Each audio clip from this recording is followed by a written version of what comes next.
প্রিয় দর্শক, আসসালামু আলাইকুম। এই সময়ের স্টুডিও থেকে আপনাদেরকে স্বাগতম। আজকের দিনের সমস্ত খবর নিয়ে হাজির হয়েছি আমি সালেহ আহমদ সাকি। এই মুহূর্তে যারা আমাদের সাথে সংযুক্ত রয়েছেন ও পরে যারা সংযুক্ত হবেন, সবাইকে এই সময়ের পক্ষ থেকে প্রীতি ও শুভেচ্ছা। মহান বিজয় দিবসে বীর শহীদদের প্রতি শ্রদ্ধা নিবেদন করেছেন বিশ্বনাথ মডেল প্রেস ক্লাব নেতৃবৃন্দ। সকাল 10টায় উপজেলা স্মৃতিস্তম্ভে পুষ্পস্তবক অর্পণ করে শ্রদ্ধা নিবেদন করা হয়।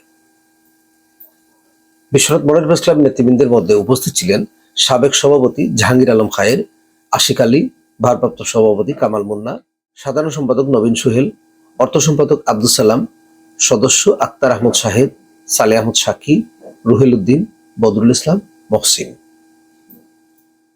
পরে মুক্তিযোদ্ধা সংবর্ধনায় আগত বীর মুক্তিযোদ্ধাদের সাথে কুশল বিনিময় ও উপজেলা প্রশাসন আয়োজিত বিজয় মেলার স্টল পরিদর্শন করেন প্রেস ক্লাব নেতৃবৃন্দরা।